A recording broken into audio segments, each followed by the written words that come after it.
Money का definition क्या हो गया? Money is an item that is issued as a medium of exchange, ठीक है, ये छूटा हुआ है। तो मनी क्या होता है? मनी एक एक वो आइटम्स को कहते हैं जिनके माध्यम से हम एक्सचेंज करते हैं गुड्स एंड सर्विसेज का। आज की डेट में देखो, अगर आपको कुछ भी सामान खरीदना है तो आप मनी ही हमारा मीडियम होता है जिसके माध्यम से हम एक्सचेंज कर पाते हैं गुड्स एंड सर्विसेज का। तो पैसा हमको क्या है? एक माध्यम है जैसे exchange of goods and services होती हैं। और इसका दूसरा डिफिनेशन है, money is what money does, it is defined as instrument that serve as a medium of exchange, store of value, measure of value and standard for deferred payment. देखो, money होने के लिए ना, ये बेसिकली ये चार payment होने चाहिए। आप लोगों ने बिटकॉइन का नाम सुना है? Yes sir. तो बेसिकली बिटकॉइन को करेंसी के रूप में क्यों माना गया है? पता है, करेंसी होने के लिए आप कोई भी आइटम करेंसी हो सकता है, बशर्ते उसमें ये चार चार फीचर्स हो। क्या वो एक उसको लोग वाइडली एक्सेप्ट कर लें पेमेंट के रूप में, तो वो मनी बन जाएगा। उसको तुम वैल्यू को स्टोर कर सको, जैसे हम लोग बैंकों में स्टोर कर लेते हैं। लोग सारा गुड्स एंड सर्विसेज को इसी माध्यम से मेजर करें, ठीक है, हर चीज का कीमत उसी टर्म से मेजर करें, या उसको हम फ्यूचर डेट के पेमेंट में कर सकते हैं। अगर ये चार फीचर्स हमको अगर किसी भी आइटम में मिलेगा तो वो हमारे लिए क्या कहलाएगा? मनी कहलाएगा।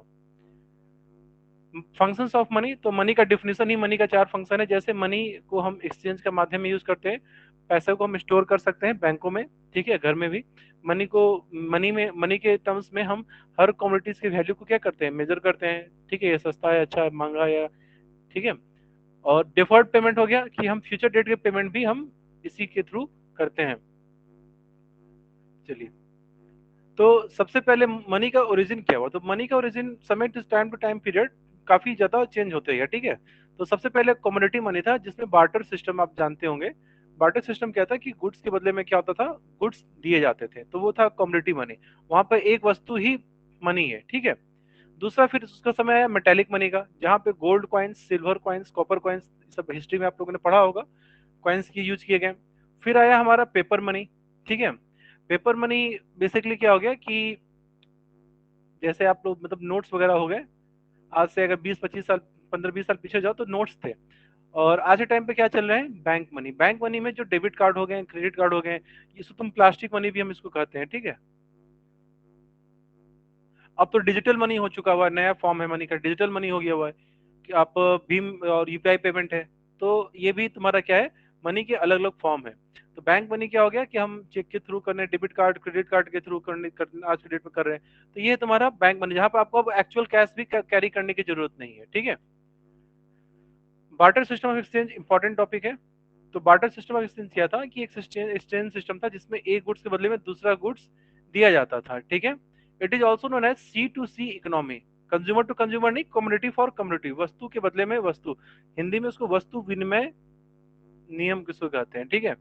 तो सी टू सी इकोनॉमी मतलब इसको बोला जाता था क्योंकि इसमें वस्तुओं के बदले में वस्तुओं का आदान प्रदान होता था। लेकिन सबसे बड़ा दिक्कत क्या था? ये इंपॉर्टेंट है, ड्रॉबैक्स इसका इंपॉर्टेंट है। बार्टर सिस्टम का सबसे बड़ा ड्रॉबैक ये था कि यहाँ पे डबल कोइंसिडेंस ऑफ वांट, ये सबसे इंपॉर्टेंट है। जैसे मान के चलो, बार्टर सिस्टम में आपके पास गेहूं है, ठीक है, आप गेहूं किसी को बेचना चाहते हो, आपको चावल चाहिए, ठीक है। मेरे पास चावल है लेकिन मुझे गेहूं नहीं चाहिए, मुझे लेट से चना चाहिए। तो तुम वैसे आदमी को खोजोगे ना जिसको उस समय उसी चीज की जरूरत हो जो आपके पास अवेलेबल हो। ये बात समझे कि नहीं समझे? जैसे मैं तो खोजूंगा ना कि भाई किस आदमी को जरूरत हो, खोजोगे खोजोगे। अगर मान चलो कि कोई आदमी नहीं मिला, किसी को तुम्हारा गेहूं चाहिए नहीं, सबको चना ही चाहिए, तब तुम क्या अपना सामान का एक्सचेंज कर पाओगे? नहीं कर पाओगे।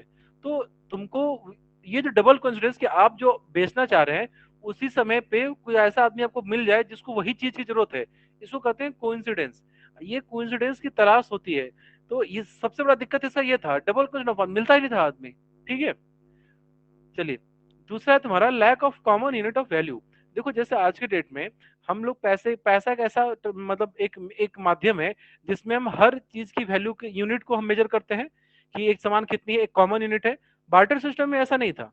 जैसे मान के चलो कि कभी आपको किसी चीज की लेट से तुमको बहुत इमरजेंसी है, तुमको एक एक मतलब 100 किलो राइस की, ठीक है। हो सकता है कि तुम इसके लिए 200 केजी गेहूं देने के लिए तैयार हो जाओ, हो सकता है इसके लिए तुम 400 केजी भी गेहूं देने को तैयार हो जाओ। क्यों? क्योंकि कोई एक यूनिट तो है नहीं मापने का, मापने का तो कोई यूनिट है नहीं ना। तो जब कोई एक यूनिट मानने मापने नहीं रहेगा तो किसी चीज का एक फिक्स रेट तो हो नहीं सकता है। अगर तुमको बहुत इमरजेंसी तुम ज्यादा देके जाओ। आज के डेट में चाहे मतलब तुम देख रहे हो कि हर चीज का एक यूनिट है। अगर आप ये शैम्पू खरीदने जा रहे हो तो 1 रुपया है, ठीक है, ये 1 रुपए में ही मिलेगा, चाहे तुमको बहुत इमरजेंसी है, तुमको जरूरत नहीं भी हो। लेकिन बार्टर सिस्टम में ऐसा तो था नहीं तुमको कि कोई एक सिंगल यूनिट थी नहीं, हर गुड्स के मेजर किया जाए, ठीक है। तीसरा था, बार्टर सिस्टम में तुम फ्यूचर पेमेंट नहीं कर सकते थे, ठीक है। जैसे हम ये नहीं कर सकते थे कि आज आप हम आपको 4 महीने बाद आलू देंगे, आप हमको दे दीजिए, कोई और सामान दे दीजिए, क्योंकि जो गुड्स होते थे वो उतने लंबे समय तक टिक ही नहीं सकते, वो तो खराब हो जाते हैं। तो फ्यूचर पेमेंट तुम कैसे करते हो उसमें? जो पेरिसेबल गुड्स थे वो तो सड़ जाते, खराब हो जाते, तब फ्यूचर पेमेंट करना संभव नहीं था तुम्हारा, ठीक है। हो सकता है कि फ्यूचर में उस आदमी को उससे जरूरत ही नहीं महसूस हो, फिर फ्यूचर पेमेंट तो होगा नहीं तुम्हारा, ट्रांजेक्शन फ्यूचर डेट तुम कर ही नहीं सकते हो, ठीक है। चौथा है problem of storage of value and transfer of value. Barter system did not provide a reliable method of storing value और wealth for future use. In this system, people can store value in the form of one commodity. People had to store goods for future use whose value deteriorate over period of time. तो इसमें क्या दिक्कत था कि आप goods को store कैसे करोगे, क्योंकि जैसे मतलब गुड्स है वो तो पेरिसेबल होते हैं ना, कोई गुड्स तो ऐसा है नहीं कि जिसका एप्रिसिएट होते जाएगा वैल्यू, उनकी कीमत तो घट जाएगी। तुमने आलू तुम्हारे खेत से नया नया एकदम ताजे ताजे सब्जियां निकली, तुम्हारा आज नहीं बिके तो कल को उसकी रेट और घटेगी, परसों तो और घट जाएगी। तो तुम उसको इकट्ठा कैसे कर सकते हो? पैसा रहेगा तुम उसको जमा कर सकते हो, तुमको इंटरेस्ट मिलेगा, तुम्हारा पैसा डबल हो जाएगा, तो आदमी स्टोर कर सकता है उसको। बार्टर सिस्टम था तो ऐसा था नहीं, ठीक है। तो ये 4 मेजर प्रॉब्लम्स थे जिसकी वजह से बार्टर सिस्टम में कमियां आई और जिससे मनी सिस्टम का मतलब इम्प्लीमेंटेशन हुआ, ठीक है। चलिए अब आ जाओ फॉर्म्स ऑफ मनी। तो मनी के 2 फॉर्म्स होते हैं, फिएट मनी, फिड्यूसरी मनी, और फुल बॉडीड मनी और क्रेडिट मनी। चलिए आ जाइए, फिएट मनी का मतलब क्या होता है? फिएट मनी वो मनी होता है जो किसी देश का गवर्नमेंट है, जो अथॉरिटी है, सेंट्रल अथॉरिटी है, वो इशू करती है, जो पूरे कंट्री में as a common medium accept किया जाता है। जैसे हमारे यहाँ नोट्स और करेंसी है, ठीक है, तो इसको गवर्नमेंट इशू करती है, इसको गवर्नमेंट का सपोर्ट रहता है, गवर्नमेंट ने इसको लीगली मान्य किया हुआ है, ठीक है। अब इस देश के सारे लोग उन करेंसी में ट्रेड करेंगे तो करेंगे तुम्हारे, ठीक है। अब है तुम्हारा फिड्यूसरी मनी। अब फिड्यूसरी मनी ध्यान से देखना, फिड्यूसरी मनी वो मनी होता है जो दो लोगों के मध्य भरोसे के दम पे एक्सेप्ट किया जाता है। जैसे आप लोगों ने बिल्स ऑफ एक्सचेंज चैप्टर पढ़ा है इकोनॉमिक्स में, बिल्स ऑफ एक्सचेंज में क्या होता है? मैंने आपको बिल से सेबल इशू कर दिया, आपने मुझे सामान दे दिया, आपको तो नहीं पता ना कि मैं आपको जो चेक दे रहा हूँ या जो मैं बिल से सेबल दे रहा हूँ, मेरे खाते में पैसे होंगे ही होंगे। जरूरी हो सकता है कि नहीं भी हो, लेकिन लोग फिर भी क्यों एक्सेप्ट करता है? क्योंकि ना भाई आदमी भरोसेमंद है, ट्रस्ट के बेसिस पे चेक काट के दिया जाता है। चेक पे तो आप जान तो नहीं रहे हो ना कि आपके अकाउंट में उसके अकाउंट में पैसे होंगे कि नहीं होंगे, हो सकता है कि चेक बाउंस भी कर जाए, लेकिन फिर भी लोग क्या करता है, लेता है कि नहीं लेता है? क्यों लेते हैं? एज ए ट्रस्ट, हम इस इंसान को जानते हैं कि हमें पेमेंट कर देगा, गलत काम ऐसा नहीं करेगा। तो ऐसा कोई भी मनी जिसको हम दो लोगों के बीच में मध्य में इसलिए एक्सेप्ट करते हैं क्योंकि हमारे बीच में क्या है, ट्रस्ट है, ठीक है, तो वो मनी कहलाता है फिडुसरी मनी। अब है तुम्हारा फुल बॉडीड मनी और क्रेडिट मनी। तो देखिए, full bodied money refers to money in terms of coins whose community value is equal to the money value as and when issued, ठीक है। देखिए अब इसका ये थोड़ा सा कॉम्प्लिकेटेड, ध्यान से समझो। मतलब ऐसे समझो, जैसे मान के चलो कि हम लोग पुराने थोड़ा जमाने में जाते हैं, सिल्वर कॉइन्स वाले, जब सिल्वर कॉइन की करेंसी इंडिया में चलती थी, ठीक है, उस टाइम पे चांदी का जो सिक्के का मार्केट वैल्यू रेट होता था और जो चांदी का एक सिक्का था, दोनों का मार्केट, दोनों की कीमत क्या होती है, बराबर होती है। मतलब फुल बॉडेड मनी वो मनी होता है जिसमें मनी और में जो कम्युनिटी यूज किया गया है, ठीक है, दोनों का रेट क्या है, आपस में इक्वल है तुम्हारा। आज के डेट में देखो, आज के डेट में ऐसा नहीं है। जो 1 रुपए का सिक्का जो बनता है जिस मेटल से, अगर तुम उसको पिघला दोगे तो तुमको उसकी वैल्यू 1 रुपए से कम ही मिलेगी। लेकिन फुल बॉडी मनी क्या था कि जो कॉइन है वो जिस कम्युनिटी से बना हुआ है, उस कम्युनिटी का जो मार्केट वैल्यू है वो और वो प्राइस की वैल्यू दोनों क्या होती थी, आपस में इक्वल होती थी तुम्हारे, ठीक है। जैसे अगर तुम ऐसे समझो कि आज के डेट में आपको ये क्या कहता हूँ, अगर कुछ ऑर्नामेंट्स खरीदने हैं, आप कैश लेके जाते हो, आप अपना पैसा जमा करते हो, आपको ऑर्नामेंट मिलता है, ठीक है।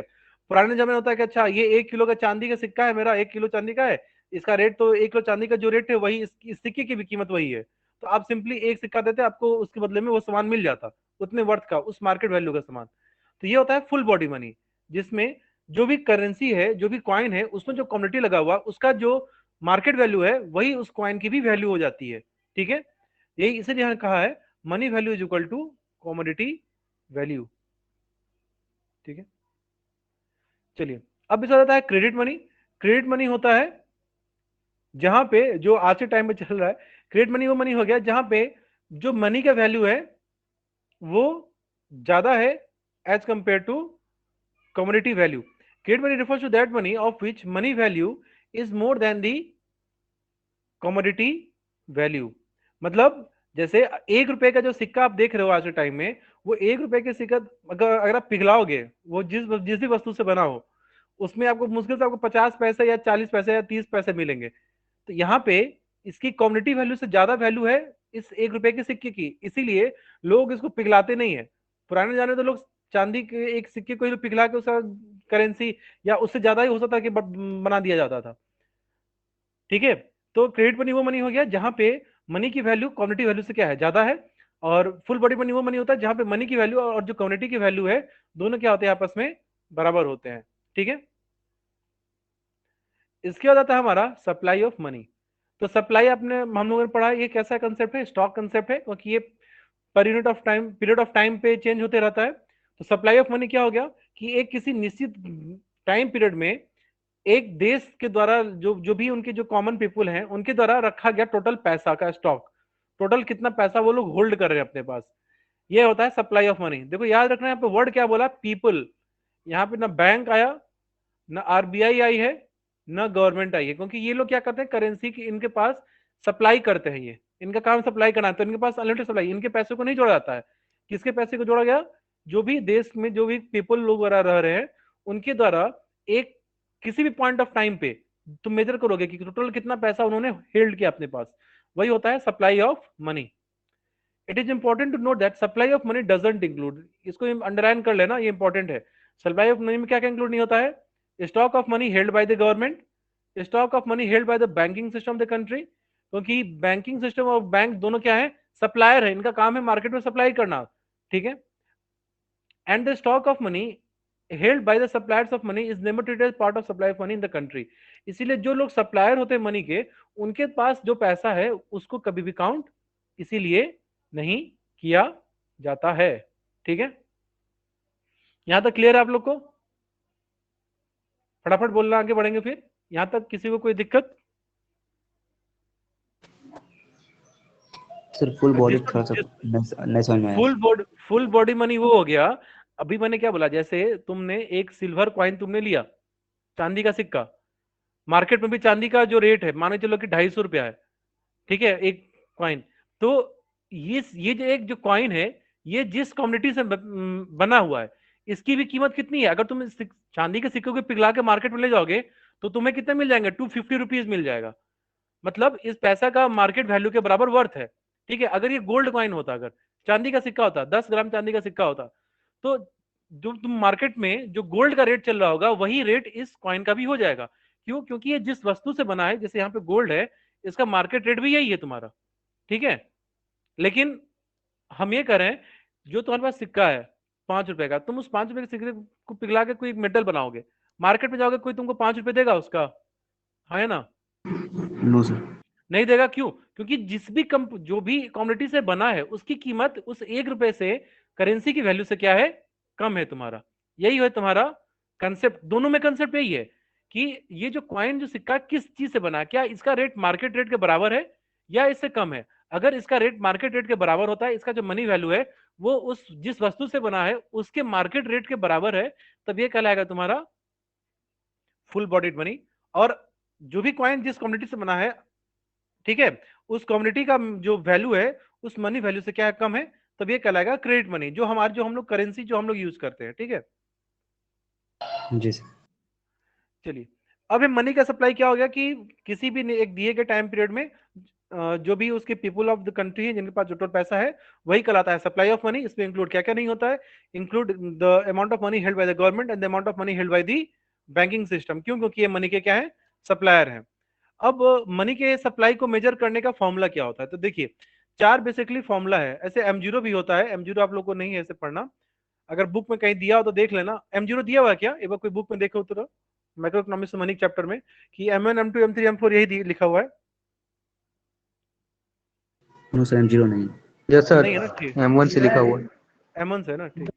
तो M1 M2 M3 M4 ये 4 मेथड होते हैं पैसे की सप्लाई को मेजर करने के लिए। 12th में हम लोग को सिर्फ एक ही पढ़ना है, दैट इज M1, ठीक है। तो देखिए M1 is measure of money supply. Money supply को अगर कोई मेजर करना चाहता है कि किसी भी इकोनॉमी में, कंट्री में टोटल पैसे की सप्लाई कितनी है, तो उसके लिए हम लोग ये इक्वेशन यूज करते हैं, M1 is equal to C plus DD plus OD। ये क्या है? OD है, अदर डिपोजिट्स। CC का C का मतलब हो गया currency held by the general public. DD का मतलब हो गया डिमांड डिपॉजिट। डिमांड डिपॉजिट पढ़े हो कि नहीं? हाँ, बैंकिंग चैप्टर में। हेलो, सन्नाटा छा जाता है एकदम, कुछ यस पूछता सर, हूँ। पढ़ा हुआ है। क्या था डिमांड डिपॉजिट? नहीं याद है? इतना खाली बाकी है, बाकी है, बाकी है, और तैयारी कुछ नहीं हो रहा है क्या जो हो चुका हुआ है? अंशु, क्या तैयारी चल रहा है इतने दिन से? आज एक्सटर्नलिटीज का भी आंसर नहीं दे पाए तुम लोग।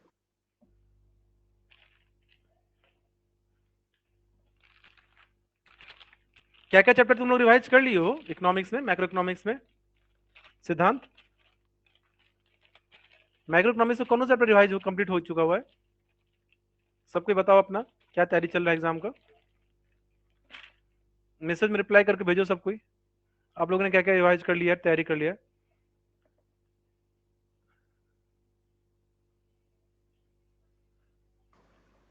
हाँ, सही सही, राहुल सही बोला है। डिमांड जब मतलब जब डिमांड रिपीट होता है कि जब आप चाहिए अपनी इच्छा से पैसा निकाल सकते हैं, जब चाहिए आप विड्रॉ कर सकते हैं, ठीक है, दैट इज डिमांड रिपीट, सही आंसर है। आप लोग, अंशु, क्या क्या रिवाइज हुआ है इकोनॉमिक्स में? अभी सर छोड़े हुए सर, उधर पढ़े थे सर, चैप्टर 2, 3, 4, 6 सर मेरे कंप्लीट है। बजट भी सर पढ़ लिए थे। ज्यादा तो आंसर क्यों नहीं दे रहे बाबू? अभी सर छोड़।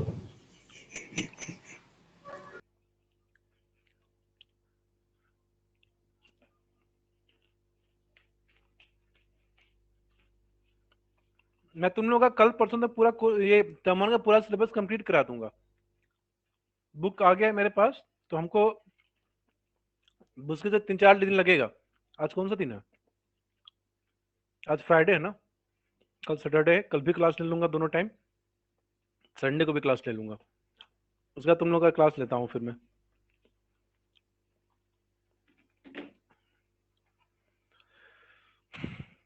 पढ़ना शुरू कर दो। अब टेस्ट लूंगा तो पूरा 4-4 5 चैप्टर का ऐसा टेस्ट लूंगा। चलिए, तो सी हो गया कि करेंसी कितना जनरल पब्लिक ने होल्ड किया हुआ है, इसमें क्वाइंस भी आता है और जो पेपर नोट्स हैं, ठीक है, वो भी आता है। डीडी का मतलब हो गया डिमांड डिपॉजिट्स। जो कमर्शियल बैंकों के डिमांड डिपॉजिट कौन करेगा? वो भी कस्टमर ही करेंगे ना, तो उनका पैसा कैश के रूप में भी है, चेक के रूप में भी, डिमांड डिपॉजिट जो बैंकों के पास जमा है, ठीक है, वो भी है। और तीसरा होता है ओडी। ओडी का मतलब हो गया अदर डिपॉजिट्स। इसमें थोड़ा ध्यान से देखना, अदर डिपॉजिट्स में demand deposit with RBI of public financial institutions like NABARD, ठीक है, जैसे नेशनल एग्रीकल्चर बैंक है, इनका जो डिमांड डिपॉजिट होता है, क्योंकि नाबार्ड एग्रीकल्चर बैंक है, ठीक है, वो लोग लाइक ग्रामीण क्षेत्रों वगैरह में काम करते हैं, तो लोग अपने भी चेक्स वगैरह जो जमा करते हैं जाके, ये लोग कमर्शियल बैंक में नहीं जाते हैं, ग्रामीण बैंक जैसे होते हैं ना अलग से, ठीक है, उनमें जाके जो भी डिमांड डिपॉजिट है आरबीआई के पास इन बैंकों का, वो भी इंक्लूड होता है। विदेश के जो दूसरे देशों के जो भी सेंट्रल बैंक हैं, उनका जो भी पैसा आरबीआई में जमा है, ओके, आरबीआई के लिए वो क्या है, वो भी एक तरीके से मतलब क्लाइंट ही है, उनका जो पैसा जमा है वो भी इंक्लूड होता है। इंटरनेशनल संस्थाएं जैसे आईएमएफ और वर्ल्ड बैंक, जिनका पैसा हमारे बैंकिंग सिस्टम में लगा हुआ है, ठीक है, इसमें इंक्लूड क्या नहीं होगा, बस किसी भी देश की इकोनॉमी का जो लोग नोट का इशू करते हैं, बस उनको इंक्लूड नहीं करना है, ठीक है। Specifically, OD does not include, other deposits does not include deposits of the government of the country with the RBI, deposits of the country banking system with the RBI, ये इंक्लूड नहीं होता है। तो ये इंपॉर्टेंट है, ठीक है, OD में क्या क्या आता है, क्या क्या नहीं आता है, ऑब्जेक्टिव में पूछ सकता है कि which one of the following is wrong, या कौन सा करेक्ट है तुम्हारा, तो अच्छे से देख लेना ये पॉइंट। इसमें यहाँ एक जगह ये टेक्निकल है, थोड़ा आपको पढ़ना पड़ेगा। चलिए, अब आता है gross demand deposit and net demand deposit. देखिए, gross demand deposit includes inter banking claims, claim of one bank against other. अच्छा, हम लोगों ने फाइनेंशियल मार्केट में एक टॉपिक पढ़ा था, कमर्शियल पेपर कि क्या था, एक नहीं नहीं, कॉल मनी, याद आया। कॉल मनी कौन बताएगा? कॉल मनी कौन पढ़ा था? Yes sir. बताइए कॉल मनी क्या था?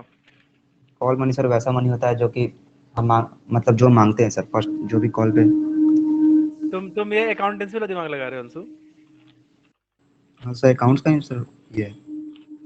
अच्छा अच्छा, और किसी को क्या क्या लग रहा है? सिद्धांत, रुको फाइनेंशियल मार्केट का स्लाइड ही शेयर करता हूँ अभी, रुको।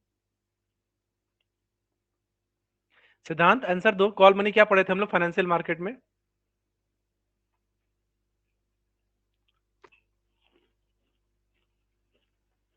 सर याद नहीं आ रहा। अरे रे रे बाबू, रुको रुको तुम लोग,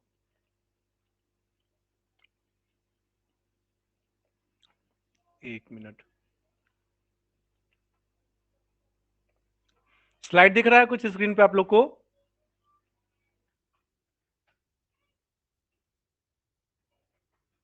ये इमेज है क्या? अच्छा इमेज है ना, इसलिए ऐसा हो रहा है। आप लोग को स्लाइड दिखा, ये जो मैं स्क्रीन पे शेयर किया हूँ?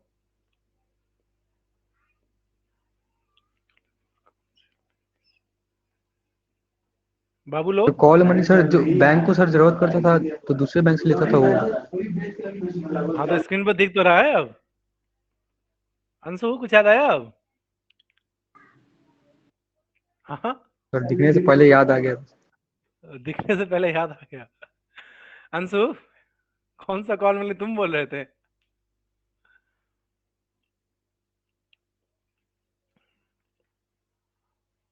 तुम लोग बहुत तैयारी कर रहे हो, तुम लोग को अच्छे से क्लास लेना पड़ेगा एक दिन। तो कॉल मनी होता है, ये शॉर्ट टर्म फाइनेंस है जिसमें एक बैंक दूसरे बैंक से पैसा उधार लेते हैं, लेकिन 2-3 दिन के लिए, 4 दिन के लिए, जब उनके पास कैश की कमी हो जाती है। तो कॉल मनी भी इंक्लूड होता है मनी के सप्लाई में, यही बात बताना था। ठीक है, तो ग्रॉस डिमांड होता है कि ग्रॉस डिमांड डिपॉजिट में हो गया कि सारा पैसा, सारा क्लेम, सब कुछ, सबको ऐड कर दो, टोटल कितना डिमांड डिपॉजिट आया है।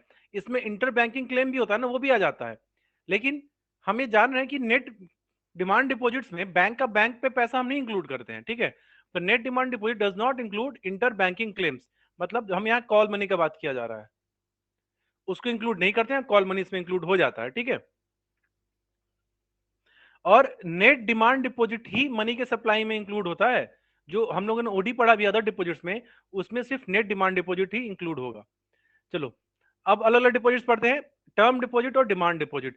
टर्म डिपॉजिट होता है कि जो एक निश्चित समय अवधि के लिए किया आता है, फिक्स टाइम पीरियड के लिए किया आता है, 1 साल 2 साल 3 साल, जैसे हम लोग फिक्स डिपॉजिट करते हैं, रिकरिंग डिपॉजिट करते हैं, ठीक है। और जो जो भी लोग पैसा जमा करता है, उस समय अवधि के खत्म पूरा जब तक नहीं होगा, उससे पहले तुम उसको विड्रॉ नहीं कर सकते हो, ठीक है। वो है तुम्हारा टर्म डिपॉजिट। और डिमांड डिपॉजिट होता है कि जब भी तुम डिमांड करोगे, जब भी बोलोगे भाई पैसा लाओ, तो पैसा लाकर तुमको दे देगा मालिक, लीजिए। वो होता है तुम्हारा, क्या होता है, डिमांड डिपॉजिट, ठीक है। देखिए, depositors can't withdraw money as and when needed. जो टर्म डिपॉजिट होता है उसमें आप अपनी इच्छा के हिसाब से पैसा निकाल नहीं सकते हैं। Money in demand deposit can be withdrawn, ठीक है। लेकिन डिमांड डिपॉजिट में जो पैसा होता है, जो हमारा सेविंग अकाउंट होता है, वो कैसा डिपॉजिट होता है, डिमांड डिपॉजिट होता है। हम जब चाहे उससे पैसा निकाल लेते हैं, ठीक है। डिमांड डिपॉजिट किसी फिक्स टाइम पीरियड के लिए नहीं होता है, बस लोग रख देता है पैसा बैंक में और थोड़ा थोड़ा जैसे जरूरत है निकालता है। आप लोगों ने पढ़ा कि चेक मिला, तो चेक किसके लिए मिलेगा? चेक हमेशा डिमांड डिपॉजिट के लिए मिलता है, क्योंकि चेक के माध्यम से आप पैसा जब चाहे निकाल सकते हैं। तो टर्म डिपॉजिट के बदले में आपको चेक नहीं मिल सकता है कभी भी, ठीक है। लेकिन आपको लिए किसी मिल सकता है, डिमांड डिपॉजिट के लिए, चाहे आपका सेविंग अकाउंट हो चाहे करेंट अकाउंट हो, उसी के बदले में मिलेगा। और ये सेविंग और करेंट दोनों क्या है, डिमांड डिपॉजिट एक तरीके के, ठीक है।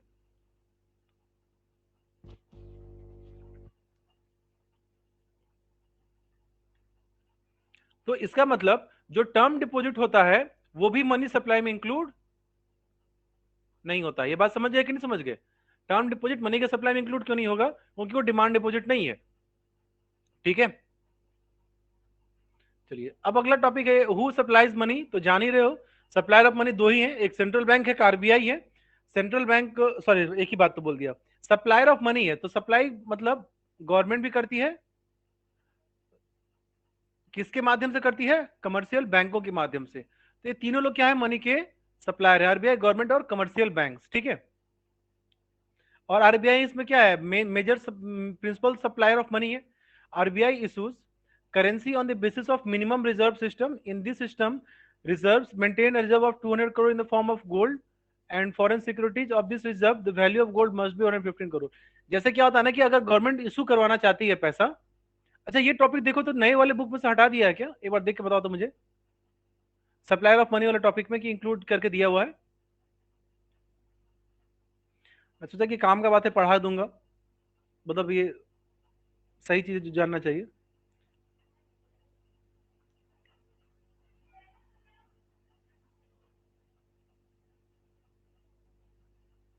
अच्छा है, सर नहीं टॉपिक। हटाया। सर दिया हुआ है, दिया हुआ है सर। ओके ओके, ठीक ठीक। RBI is principal supplier of money. तो देखिए, अच्छा एक बात बताओ, हाँ भारत सरकार चाहती है, अगर कोई भी गवर्नमेंट चाहते कि यार हम unlimited supply of money issue कर दें, ठीक है, तो ऐसा करने से उसको कैसे रोका जा सकता है। जैसे मैंने आपको बताया था कि वर्ल्ड वॉर में जो हिटलर का एग्जांपल दिया था, हिटलर ने हर जगह पैसा का मशीन छापने का मशीन लगवा दिया, तो ऐसा उसको करने से कोई रोका क्यों नहीं, क्योंकि उस टाइम गोल्ड रिजर्व का, मिनिमम रिजर्व का कंसेप्ट नहीं था। आज के डेट में क्या है कि अगर आप पैसा कुछ इशू करना चाह रहे हैं, आपको उसके बदले में क्या होंगे, equivalent to some that money, amount of money, आपको गोल्ड गिरवी रखना होगा। जो ब्रेटन वुड कॉन्फ्रेंस जब बना था ना, जब हम लोगों ने पढ़ा था चैप्टर, तो वहां पे एक रूल बना था कि कोई भी देश इकोनॉमी इस रिजर्व सिस्टम के आधार पे ही काम करेगी, तभी हम आपको वर्ल्ड बैंक और आईएमएफ से आपको जुड़ने देंगे, ठीक है। ये चेक करता है कि मनी की सप्लाई बहुत ज्यादा मार्केट में ना हो जाए, इन्फ्लेशन आ जाएगा, मंदी आ जाए, महंगाई काफी बढ़ जाएगी, ठीक है। तो यही है तुम्हारा minimum reserve system.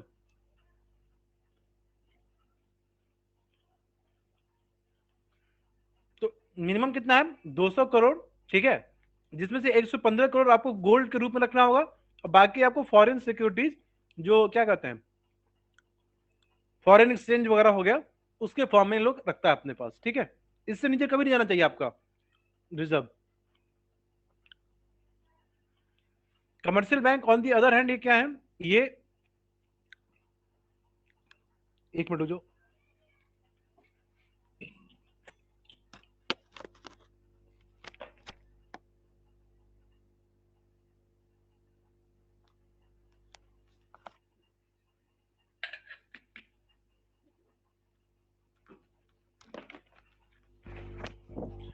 Commercial bank they are the secondary supplier of money, ठीक है।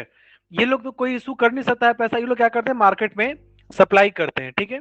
Yet they are the suppliers of money as they create money by way of demand deposits. These deposits serve as money supply because they are checkable deposits which people can withdraw or transfer. Money created by commercial bank by way of demand deposit is called bank money. तो bank money क्या हो गया, जो bank create करता है supply करके, ठीक है, in the form of demand deposit, तो वो है तुम्हारा बैंक मनी। ये तो तुम लोग समझ में आ गया होगा, ये आरबीआई वाले चैप्टर में सब पढ़े थे सब topic. Government on the other hand क्या है, वो एक थर्ड सप्लायर ऑफ मनी है, जो 1 रुपए का नोट और करेंसी, सॉरी सिक्के का सप्लाई करती है इकोनॉमी में, तो government third supplier of money है। अब है बैंक मनी और हाई पावर्ड मनी, ये लास्ट टॉपिक है, इससे भी क्वेश्चन आया हुआ था।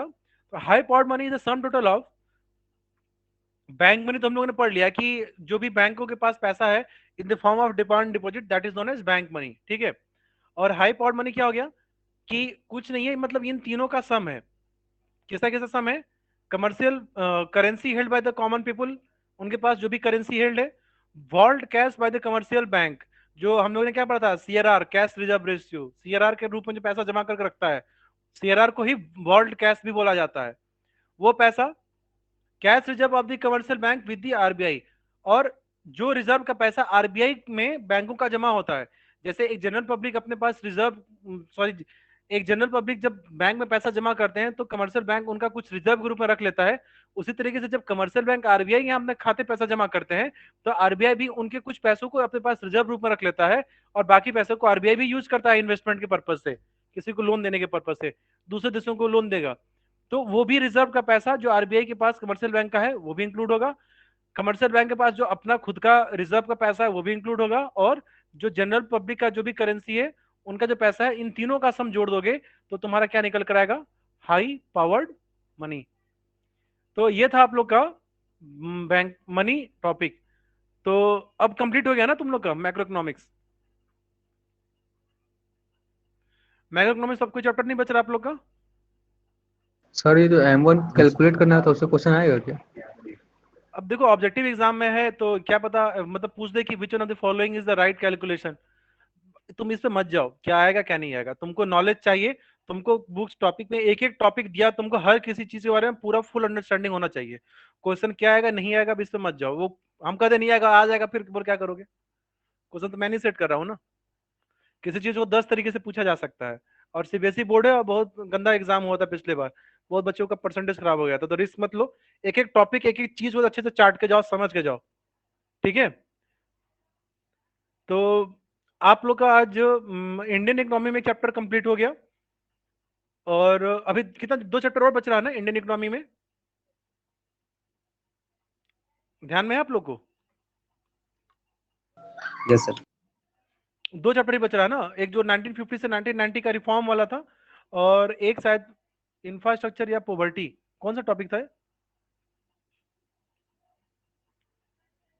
पीडीएफ मिलता ही नहीं है, खोजने नहीं जाओ तो कुछ मिलता ही नहीं है। Academic form.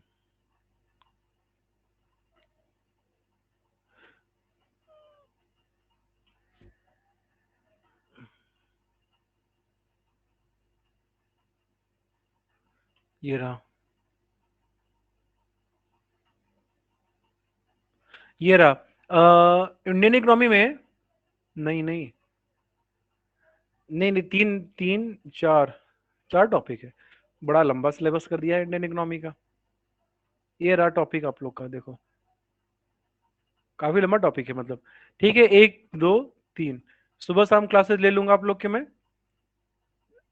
मतलब इसमें से ये ह्यूमन कैपिटल फॉर्मेशन थोड़ा लंबा है, रूरल डेवलपमेंट भी थोड़ा लंबा है, पॉवर्टी भी लंबा है, तो थोड़ा इंडियन इकोनॉमी भी लंबा है। मतलब मेरे ख्याल से 1 2 3 4, 4 टॉपिक हो रहा है ना। 1 हफ्ता लगेगा मेरे ख्याल से, उसमें कंप्लीट हो जाएंगे ये। चलिए आप लोग साथ साथ में रिवीजन करते रहो, जो भी टॉपिक का पढ़ा दिया जा रहा है उसको रिवीजन करते रहो। ठीक है।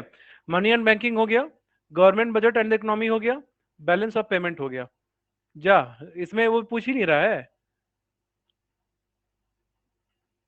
इतना नेशनल इनकम तो है ही नहीं इसमें। बहुत बढ़िया। सर सेकंड टर्म में है। ठीक है।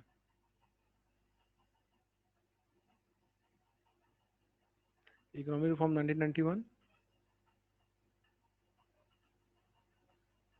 Currency facing poverty maker reformation. ठीक है। ऐसे तुम लोग का आज मैं बुक में देखा तो टॉपिक्स है ना बहुत छोटा कर दिया गया हुआ है, बहुत सी चीजों को हटा दिया गया हुआ है। बुक में टोटल नंबर ऑफ पेजेस भी कम हो गए हुए हैं। तो चलिए फायदा है आप लोग को। मेहनत करो, लेकिन तुम लोग कुछ रिवाइज नहीं कर रहे हो। कुछ किसी भी टॉपिक का रिवीजन किया हो आप लोग अभी पूरा? हाँ। इकोनॉमिक्स और बीएसटी में कौन सा चैप्टर आप लोगों ने टर्म 1 का पूरा अच्छे से रिवाइज कर लिया है? एक एक करके आंसर दो। सिद्धांत, पहले आप नंबर 1 पे दिखा सर रहे हैं। आपने क्या क्या कंप्लीट कर ये लिया सर बीएसटी और? हाँ बोलिए। सर BST में लगभग चैप्टर कंप्लीट हो गया। अच्छा अच्छा। और इकोनॉमिक्स में? इंग्लिश में भी सर हो गया।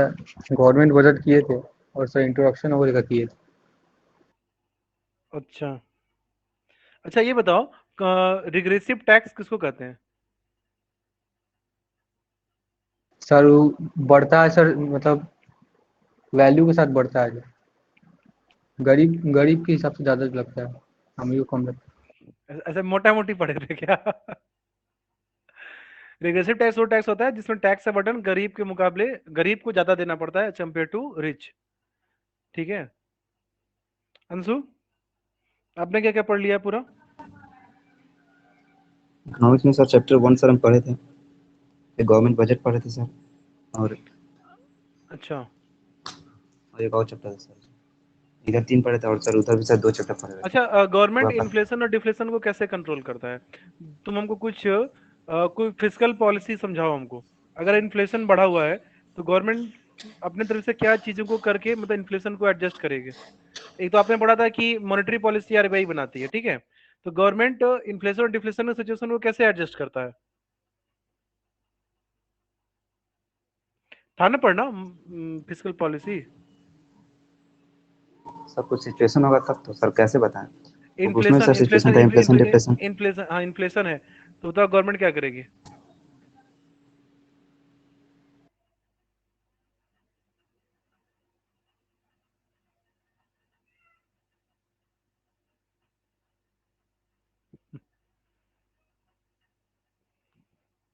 शिष्या, आप माइक ऑन करो अपना।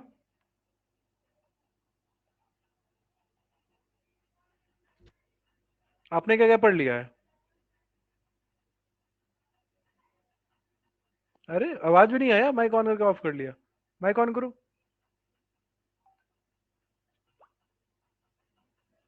क्या हुआ बोलो, बोला बात हुआ क्या? हाँ हेलो शिष्या, यस सर। आपने क्या क्या टॉपिक कंप्लीट कर लिया है? हाँ सर इकोनॉमिक्स में गवर्नमेंट बजट पढ़े थे टेस्ट के वक्त। अरे हम ये नहीं पूछ रहे, हम पूछ रहे हैं कौन सा टॉपिक कंप्लीट होगा। अगले महीने एग्जाम है तुम लोग का, बोर्ड बोर्ड एग्जाम है। Yes sir, yes sir, yes sir. तुम लोग बहुत घूम फिर रही हो, अभी तो सीरियस नहीं हो पाई हो। हाँ तो मेहनत शुरू कर दो करना आप लोग, ठीक है। एक हफ्ते और मुश्किल से होंगे, उसके बाद फिर तुम लोग का फिर अच्छे से हवा टाइट होगा फिर। 90% से कम नहीं चाहिए किसी भी हाल में। 10 बार पढ़ा चुका हूँ बीएसटी इकोनॉमिक्स में, गवर्नमेंट में भी 3-4 बार पढ़ा चुका हूँ। कोई चांस ही नहीं होना चाहिए, परसेंटेज कम है आप लोग का, ठीक है। और दूसरी बात है कि थोड़ा सा टाइट हो जाऊंगा मैं, कड़ाई ज्यादा करूंगा आप लोग के ऊपर में। अभी तक थोड़ा सा टारगेट से लेट चल रहे हैं हम लोग, गाड़ी थोड़ी मतलब पटरी से मतलब काफी लेट है, लेकिन उसको मेकअप करना है। मैं आप लोग का तीनों दिन क्लास लूंगा। संडे को फ्री रहूंगा तो उस दिन हो सकता है कि क्लास का टाइमिंग ज्यादा लंबा कर दूं, क्योंकि इंडियन इकोनॉमी में कुछ भी दिमाग नहीं लगाना है। बस उसमें रीडिंग है, कुछ कुछ इंपॉर्टेंट टॉपिक्स हैं। ऐसा पेपर है जो थोड़ा सा कॉमन सेंस भी लगाओगे आंसर दे दोगे। और कह रहा हूँ किसी भी हाल में परसेंटेज ओवरऑल मार्क्स 90% से कम नहीं आना चाहिए आप लोग का, ठीक है। बहुत मेहनत करना पड़ा है, और बहुत मेहनत 2 साल मतलब जो लोग पूरा आप लोग पढ़ रहे इतने लंबे समय से, इसी दिन के लिए आप लोग को तैयार किया जा रहा था। और समय आ जाएगा जल्दी ही। तो 100 अपना लग जाओ, 100% देखे, ठीक है। और सीबीएसई तो कितना अच्छा कर दिया है ना, 2 टर्म कर दिया, इससे बड़े बात क्या होगा आप लोग के लिए। अब सिर्फ 50-50% करके देना है, अब क्यों नहीं मार्क्स आने चाहिए। तो तैयारी कीजिए अच्छे से, एक हफ्ता और, उसके बाद से रिवीजन और टेस्ट का सीरीज चालू हो जाएगा फिर, ठीक है। तब अगले क्लास में मिलते हैं फिर। अगला क्लास कब होगा? कल कल या तो मैं 10:30 में क्लास ले लूंगा आप लोग का, एक क्लास, ठीक है। कल का क्लास मॉर्निंग में 10:30 पे ही ले लूंगा। राहुल कुछ दिन तुम लोग बियर अप करना, थोड़ा सा करना, हैंडल करने की कोशिश करना, ठीक है। और शाम में भी क्लास होगा आप लोग का। अनुभव को ही बता देना ये बात। चलो ठीक है तब, अब जा सकते हैं। Bye bye, take care.